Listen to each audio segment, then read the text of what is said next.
회장님, 저 이미 아이를 가졌어요. 그 한마디가 제 인생을 완전히 뒤바꿔 놓았습니다. 아니, 정확히 말하자면 제가 저지른 실수가 돌이킬 수 없는 상처로 돌아온 순간이었죠. 저는 70평생 재벌가의 안주인으로 살아오며 가문과 체면을 지키는 것이 최고의 가치라고 믿었습니다. 하지만 그날 그 여자의 떨리는 목소리 앞에서 저는 처음으로 깨달았습니다. 제가 지켜온 것이 과연 무엇이었는지, 그리고 정작 지켜야 할 것은 무엇이었는지를요. 안녕하세요, 여러분. 오늘 제가 들려드릴 이야기는 한 시어머니의 후회와 깨달음에 관한 이야기입니다. 혹시 여러분도 가족을 위한다는 명목으로 누군가에게 상처를 준 경험이 있으신가요? 그렇다면 오늘 이야기가 여러분께 작은 위로와 깨달음이 되길 바랍니다. 영상을 시작하기 전에 오늘 이야기가 마음에 드신다면 구독과 좋아요 부탁드립니다. 여러분의 작은 관심이 더 좋은 이야기를 만드는 큰 힘이 됩니다. 그리고 알림 설정까지 해두시면 새로운 이야기를 가장 먼저 만나보실 수 있습니다. 그럼 지금부터 이야기를 시작하겠습니다. 제 이름은 한정숙, 올해 73입니다. 저는 서울 강남의 한 대저택에서 살아왔습니다.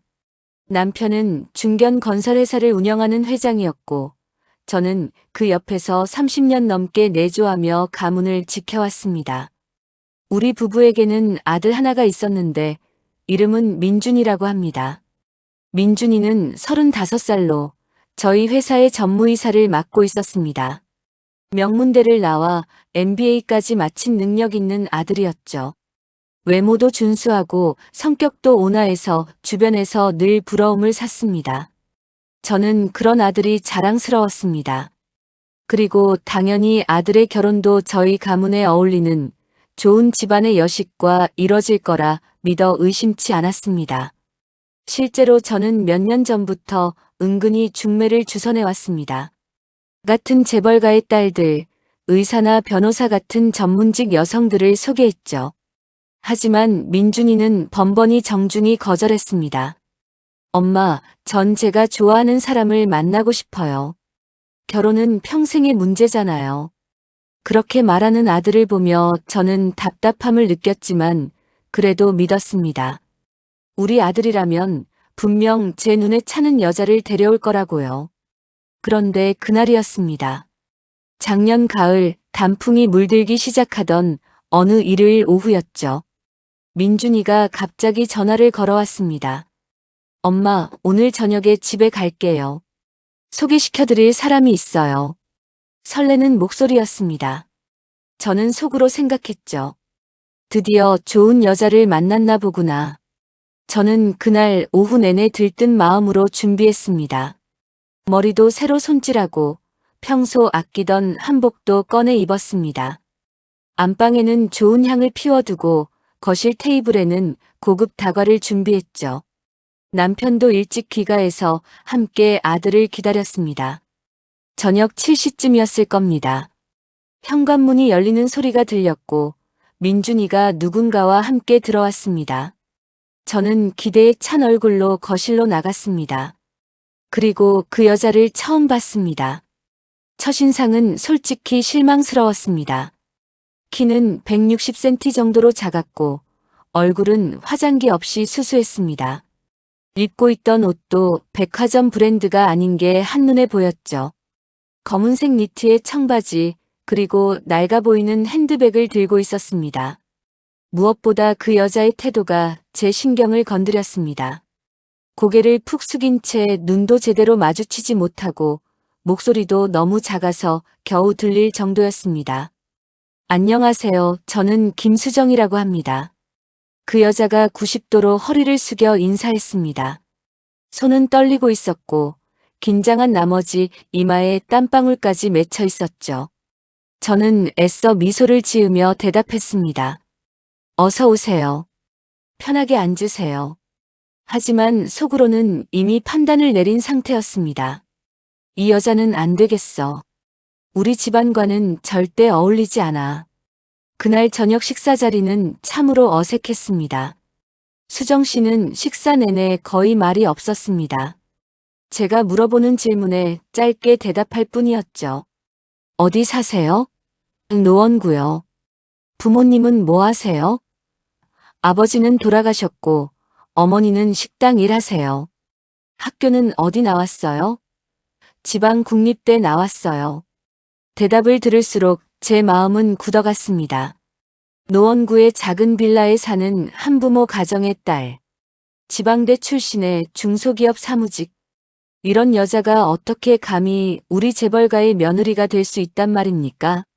식사가 끝나고 수정 씨가 화장실에 간 사이 저는 민준이를 따로 불렀습니다. 민준아, 저 여자는 도대체 어디서 만났니? 목소리에 짜증이 묻어났습니다. 민준이는 당황한 표정으로 대답했습니다. 엄마, 회사 거래처에서 일하다가 알게 됐어요. 수정이는 정말 착하고 성실한 사람이에요.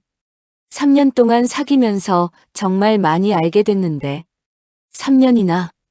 저는 깜짝 놀랐습니다. 그동안 왜 말 안 했어? 그리고 3년씩이나 사귀었으면 이제 그만 헤어지는 게 어때? 너도 알잖니? 우리 집안이 어떤 집안인지. 저런 여자가 우리 며느리가 되면 주변에서 뭐라고 하겠니? 민준이의 얼굴이 굳어졌습니다. 엄마, 그게 무슨 말씀이세요? 사람을 집안으로 판단하시는 거예요? 수정이는 정말 좋은 사람이에요. 제가 힘들 때 항상 옆에서 지켜줬고, 제 말을 귀담아 들어주는 유일한 사람이었어요. 그래, 좋은 사람이지. 하지만 좋은 사람이라고 다 우리 며느리가 될 수 있는 건 아니야. 결혼은 단순히 두 사람만의 문제가 아니란다. 가문과 가문이 만나는 거야. 너도 이제 회사 전무잖니. 곧 사장이 될 사람이고. 그런 내 옆에 저런 여자가 있으면 어떻게 되겠니? 비즈니스 모임에도 데리고 갈 수 없잖아. 민준이는 입술을 깨물며 고개를 저었습니다. 엄마, 전 수정이와 결혼할 거예요. 제 인생이에요. 그러고는 돌아서 버렸습니다. 그날 밤 저는 잠을 이룰 수 없었습니다. 아들이 저런 여자와 결혼한다니 도저히 받아들일 수 없었습니다. 저는 평생 가문의 명예를 지키며 살아왔습니다. 시댁에 들어와서도 시어머니 눈치를 보며 남편 뒷바라지하며 집안 행사마다 완벽하게 처신하며 살아왔죠. 그런 제가 어떻게 저런 여자를 며느리로 받아들일 수 있겠습니까? 그 후로 몇 주가 흘렀습니다. 민준이는 여전히 수정 씨와 만나고 있었고 저는 그 사실이 못마땅했습니다. 남편도 제 편이었습니다. 여보, 저런 여자를 며느리로 들릴 순 없소. 회사 임원들이나 협력업체 사람들 앞에 내놓을 수도 없잖소. 민준이를 설득해야 해요. 저는 여러 번 민준이를 불러 설득했습니다. 하지만 민준이는 고집을 꺾지 않았습니다. 엄마, 전 수정이를 사랑해요. 다른 사람은 생각할 수 없어요. 사랑? 저는 코웃음을 쳤습니다. 사랑만으로 결혼 생활을 유지할 수 있다고 생각하다니 아직 세상 물정을 모르는 거죠. 그러던 어느 날 저는 결심했습니다. 민준이를 통해서는 안 되겠다고. 직접 수정 씨를 만나 확실하게 정리해야겠다고요. 저는 수정 씨의 회사로 전화를 걸었습니다. 수정 씨, 저 한정숙입니다. 시간 되시면 한번 만날 수 있을까요? 민준이 이야기 좀 하고 싶어서요. 수정 씨는 당황한 목소리로 대답했습니다. 아, 네, 언제가 괜찮으세요? 내일 오후 2시 신사동에 있는 호텔 라운지로 오세요. 저는 일방적으로 통보하듯 말했습니다. 다음 날 저는 일부러 화려하게 차려입고 나갔습니다. 명품 브랜드 투피스에 진주 목걸이 그리고 에르메스 백을 들었죠. 호텔 라운지는 고급스러운 분위기였습니다. 피아노 연주가 은은하게 흐르고 샹들리에가 반짝이는 곳이었죠. 이시정각 수정 씨가 들어왔습니다. 회사 복장이었는지 검은색 정장을 입고 있었지만 여전히 수수해 보였습니다. 그 여자는 저를 발견하고는 조심스럽게 다가왔습니다. 어머님, 안녕하세요. 앉으세요. 저는 차갑게 말했습니다. 웨이터가 와서 주문을 받았고 저는 비싼 홍차를 주문했습니다. 수정 씨는 저는 무리요라고 작은 목소리로 말했죠. 홍차가 나오고 저는 바로 본론으로 들어갔습니다. 수정 씨, 제가 오늘 수정 씨를 부른 이유는 하나예요. 우리 민준이와 헤어져 주세요. 수정 씨의 눈이 커졌습니다. 어머님 들어보세요. 전 수정 씨를 미워해서 이러는 게 아니에요. 오히려 수정 씨를 위해서 하는 말이에요. 수정 씨도 알잖아요. 우리 집안과 수정 씨 집안이 얼마나 다른지. 저는 가방에서 봉투 하나를 꺼냈습니다. 여기 5억 원 수표가 들어있어요. 이 돈 받고 깔끔하게 정리하세요. 그리고 새로운 인생을 시작하세요. 이 돈이면 수정 씨 어머니 식당도 더 크게 차릴 수 있고 수정 씨도 더 나은 곳에서 새 출발할 수 있잖아요. 수정 씨는 봉투를 보지도 않았습니다. 고개를 저으며 말했습니다. 어머님, 저는 돈 때문에 민준 씨를 만난 게 아니에요. 저희는 서로 사랑해요. 사랑? 저는 비웃듯 말했습니다. 수정 씨 사랑만으로 결혼 생활이 유지되는 줄 아세요? 현실을 봐야죠. 수정 씨가 우리 집에 시집 오면 어떻게 될 것 같아요? 수정 씨는 우리 집 생활 방식을 따라올 수 있어요? 파티에서 외국 귀빈들과 영어로 대화할 수 있어요? 명품 브랜드를 구분하고 와인 종류를 알고 골프 치고 사교 모임에서 당당하게 처신할 수 있어요? 수정 씨의 얼굴이 창백해졌습니다. 저는 계속 말을 이었습니다. 그리고 아이 생각은 해봤어요? 아이는 사랑만으로 키우는 게 아니에요. 교육이 얼마나 중요한데요. 우리 집안 아이들은 어릴 때부터 영어, 중국어 과외받고 해외 유학 가고 세계적인 학교 나와야 해요. 수정 씨가 그런 교육 환경을 제공할 수 있어요? 재력도 인맥도 경험도 없는데? 그리고 무엇보다 저는 목소리를 낮췄습니다. 민준이 생각을 해봐요. 민준이는 곧 회사를 물려받을 사람이에요. 그런 사람 옆에 수정 씨 같은 여자가 있으면 임원들도, 협력업체도, 투자자들도 민준이를 우습게 볼 거예요. 회장이 여자 보는 눈이 없네. 집안도 변변찮은 여자랑 결혼했네. 이런 소리 들으면 민준이 입지가 어떻게 되겠어요? 결국 민준이 발목을 잡는 거예요. 그게 진짜 사랑이에요? 수정 씨는 눈물을 글썽이며 고개를 숙였습니다. 저는 마지막 한 방을 날렸습니다. 수정 씨가 정말 민준이를 사랑한다면 민준이를 위해 떠나주는 게 맞아요. 수정 씨 때문에 민준이 인생이 꼬이는 걸 보고 싶어요? 그게 사랑인가요? 한참 동안 침묵이 흘렀습니다. 라운지의 피아노 소리만 공허하게 울려 퍼졌습니다. 수정 씨는 떨리는 손으로 물잔을 들었다가 내려놓기를 반복했습니다. 그때였습니다. 수정 씨가 조심스럽게 입을 열었습니다. 어머님, 사실은 목소리가 너무 작아서 저는 몸을 앞으로 기울였습니다. 뭐라고요? 수정 씨는 눈물을 뚝뚝 흘리며 말했습니다. 저 이미 아이를 가졌어요. 그 순간 세상이 멈춘 것 같았습니다. 제가 지금 뭘 들은 거죠? 아이를, 우리 민준이의 아이를. 지금 8주 됐어요. 수정 씨가 떨리는 목소리로 계속 말했습니다. 병원에서 확인했어요. 원래 오늘 민준 씨한테 말하려고 했는데 어머님이 먼저 부르셔서. 저는 머릿속이 하얘졌습니다. 방금 전까지 제가 뭐라고 했죠? 아이는 사랑으로 키우는 게 아니라고, 현실을 봐야 한다고, 아이 교육이 중요하다고. 그런데 그 아이가 바로 우리 손주가 지금 저 여자 배 속에 있다는 거잖아요? 저는 입이 바싹 말랐습니다. 홍차를 마시려 했지만 손이 떨려서 잔을 제대로 잡을 수도 없었습니다. 수정 씨는 계속 울고 있었습니다. 저도 알아요.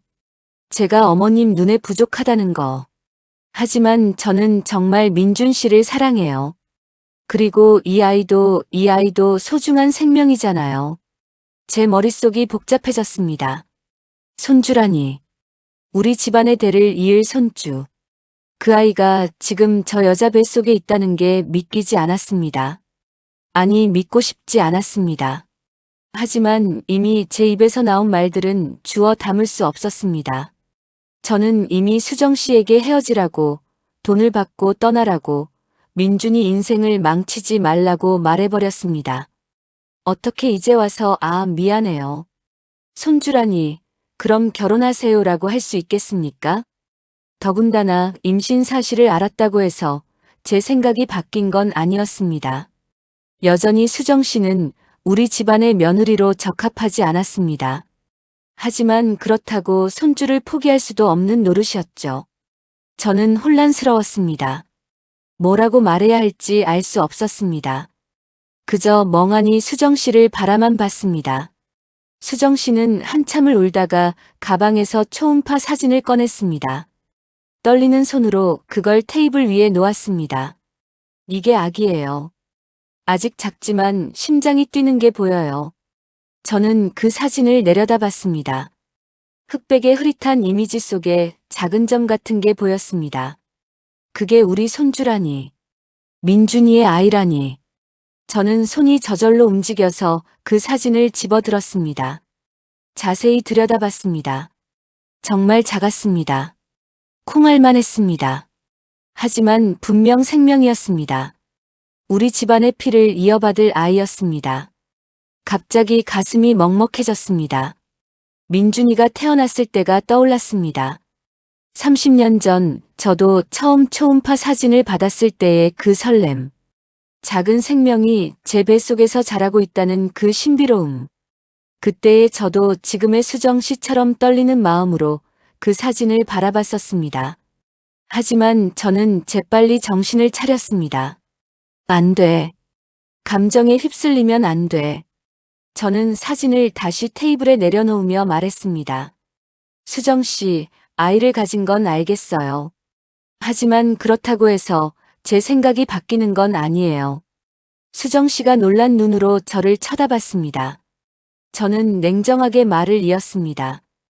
오히려 더 확실하게 정리해야 해요. 수정 씨도 알잖아요. 미혼모로 아이 키우는 게 얼마나 힘든지. 하지만 저 봉투 안에 있는 돈이면 충분히 아이 키우면서 살 수 있어요. 아이 교육비도 되고 수정 씨 어머니도 편하게 해드릴 수 있고요. 어머님, 그게 무슨 수정 씨가 떨리는 목소리로 말했습니다. 듣기 싫겠지만 현실이에요. 저는 단호하게 말했습니다. 민준이는 우리 회사를 이어받을 사람이에요. 혼외자를 둘 수는 없어요.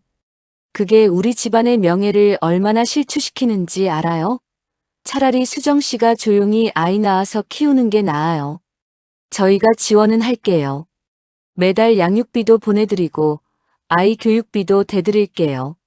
하지만 민준이와는 연락하지 마세요. 아이한테도 아빠 얘기하지 마시고요. 제 말을 들으며 수정 씨의 얼굴은 점점 더 창백해졌습니다. 눈물이 멈추지 않았습니다. 어머님, 이렇게까지 하실 건가요? 저는 그냥 평범하게 사랑하는 사람과 가정 꾸리고 싶었을 뿐이에요. 평범하게. 저는 냉소를 머금고 말했습니다. 수정 씨, 우리 집안은 평범하지 않아요. 수정 씨가 민준이를 만난 순간부터 이미 평범한 삶은 불가능했어요. 현실을 직시하세요. 신데렐라 스토리는 동화책에나 있는 이야기예요. 저는 가방을 집어들고 일어섰습니다. 생각해보세요. 일주일 드릴게요. 일주일 후에 답 주세요. 민준이한테는 제가 말할게요. 오늘 만난 건 비밀로 하고요. 그리고 저는 돌아섰습니다. 뒤에서 수정 씨가 작게 말했습니다. 어머님, 민준 씨는 알고 있어요. 제가 임신한 거. 어제 말했어요. 저는 발걸음을 멈췄습니다. 뒤돌아보며 물었습니다. 뭐라고요? 민준 씨는 정말 기뻐했어요. 우리 결혼하자고 엄마 아빠한테 다시 말씀드리자고 했어요. 수정 씨가 눈물 범벅이 된 얼굴로 말했습니다. 민준 씨는 어머님과 다른 분이에요. 저를 있는 그대로 사랑해주는 사람이에요. 그 말을 듣는 순간 저는 화가 치밀었습니다. 민준이가 벌써 알고 있었다니. 그런데 제게는 말도 안 하고. 이건 저를 무시하는 거잖아요. 저는 차가운 목소리로 말했습니다. 그래요? 그럼 민준이한테 직접 물어봐야겠네요. 과연 민준이가 회사를 포기하면서까지 수정 씨를 선택할지. 그리고 저는 정말로 돌아섰습니다. 뒤도 돌아보지 않고 라운지를 나왔습니다. 하지만 몇 걸음 가지 않아 뒤에서 어머님 하는 외침이 들렸습니다. 저는 걸음을 멈췄지만 돌아보지 않았습니다. 수정 씨의 목소리가 들렸습니다. 어머님, 저는 어머님을 원망하지 않아요. 어머님도 민준 씨를 사랑하시니까 이러시는 거잖아요. 하지만 한 가지만 약속해 주세요. 제가 만약 이 아이를 낳으면 나중에라도 이 아이가 아빠를 만날 수 있게 해주세요. 그것만은. 저는 대답하지 않았습니다. 그냥 그대로 걸어 나갔습니다. 호텔 로비를 지나 주차장으로 갔습니다. 차에 타서야 한숨을 내쉬었습니다. 손이 떨렸습니다. 가슴이 두근거렸습니다. 하지만 저는 제가 옳은 일을 하고 있다고 믿었습니다. 이게 민준이를 위한 일이라고, 우리 집안을 위한 일이라고 스스로를 설득했습니다. 집에 돌아와서 민준이에게 전화했습니다. 민준아, 너 수정씨 임신했다며? 왜 엄마한테 말 안 했어? 저는 따지듯 물었습니다. 민준이는 당황한 목소리로 대답했습니다. 엄마가 어떻게 수정이 만났어요? 그래, 만났어. 그리고 확실하게 정리했어. 민준아, 너 결혼하려면 회사 포기해야 해. 아빠가 절대 허락 안 하실 거야.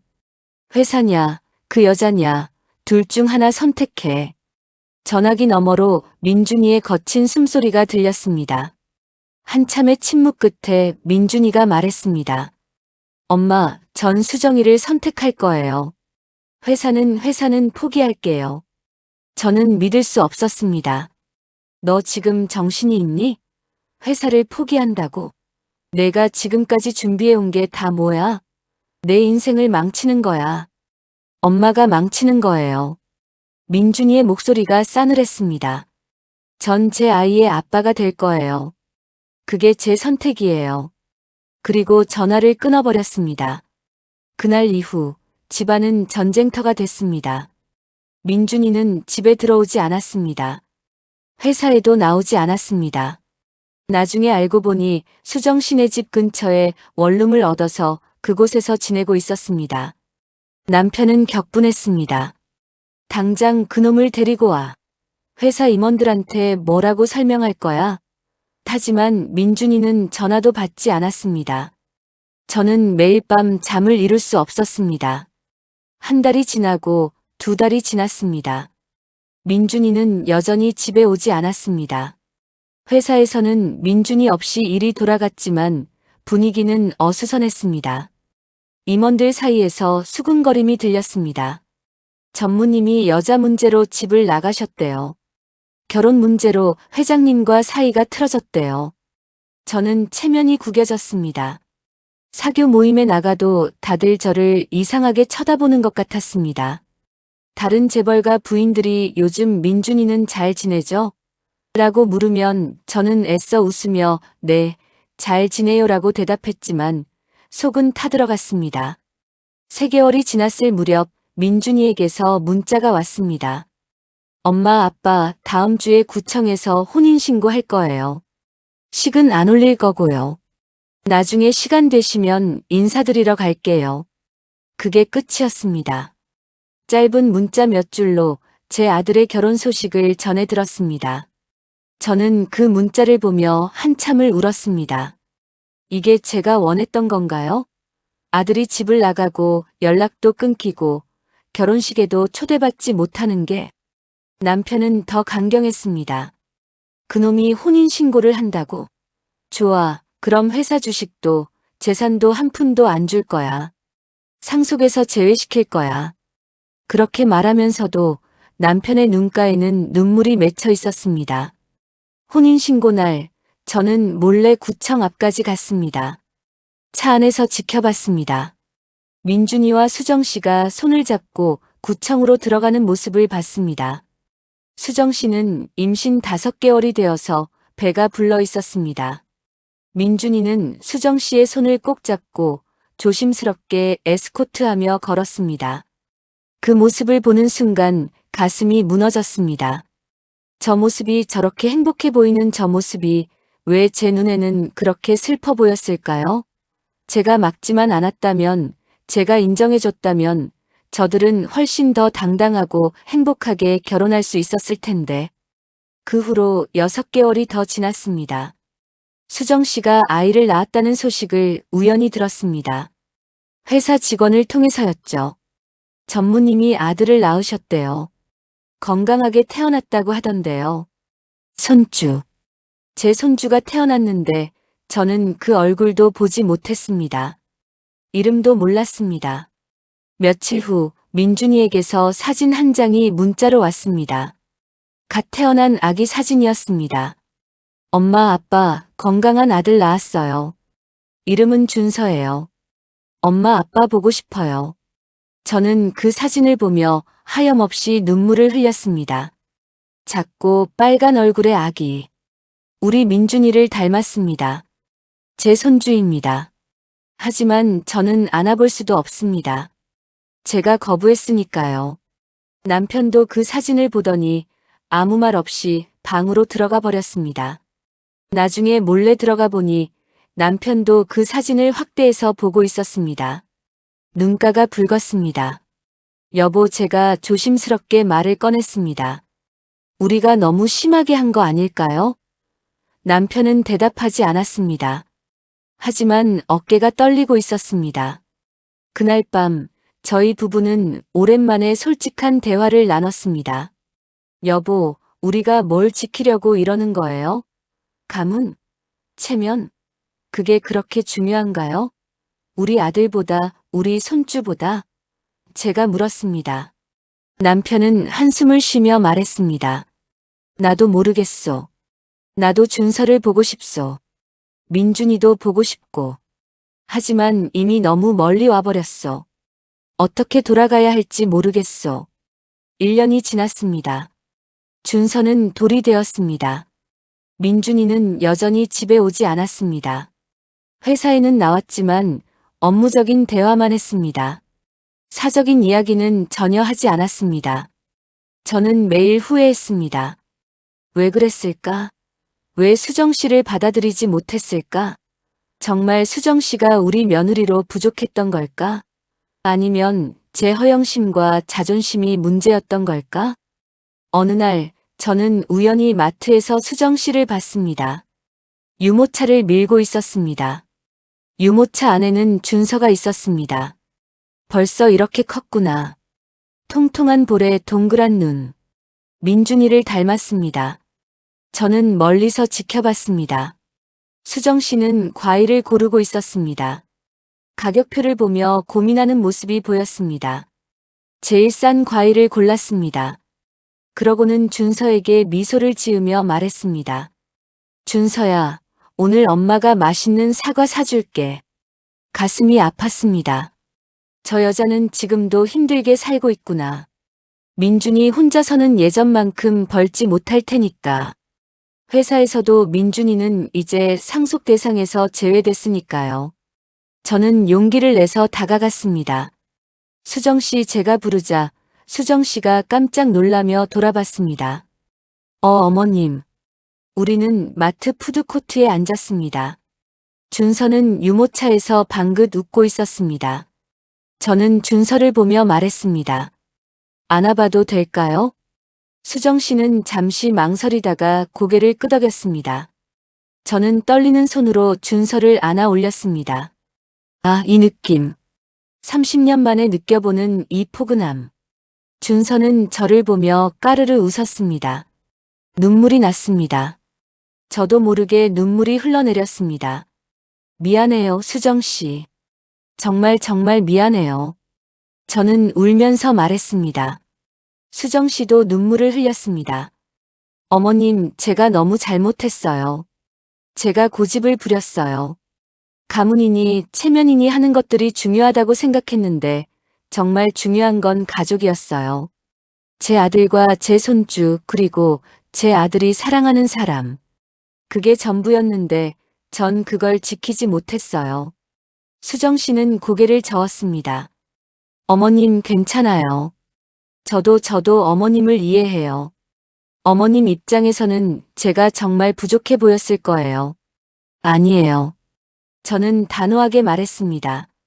수정 씨는 부족하지 않아요. 오히려 제가 부족했어요.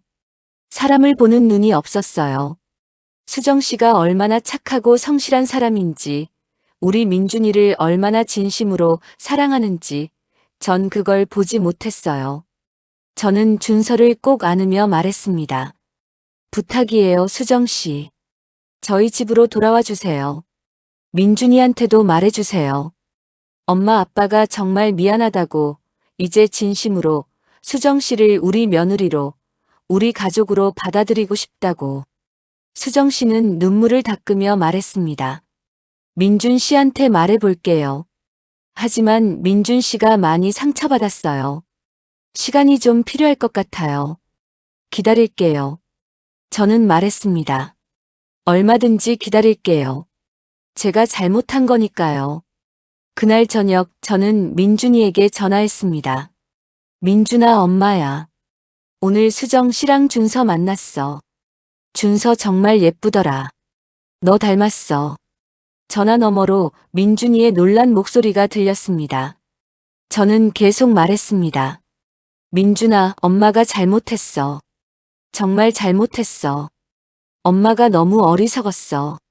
가문이니 체면이니 하는 게 중요한 줄 알았는데 정말 중요한 건 가족이었어. 너와 수정 씨 그리고 준서. 그게 전부야.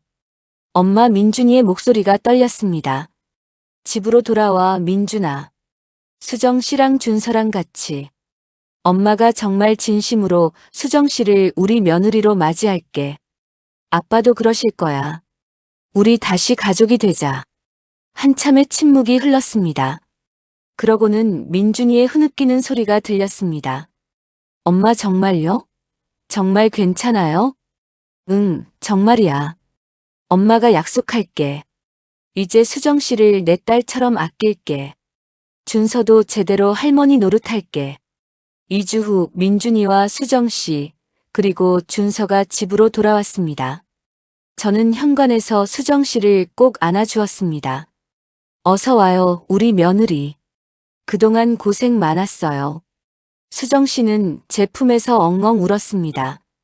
저도 울었습니다. 남편도 준서를 안고 눈물을 흘렸습니다. 우리 손주 할아버지가 늦어서 미안하다. 그날 저녁 저희는 오랜만에 온 가족이 모여 식사를 했습니다. 준서는 아기 의자에 앉아서 쪼르르 잘도 먹었습니다. 민준이와 수정 씨는 손을 꼭 잡고 있었습니다.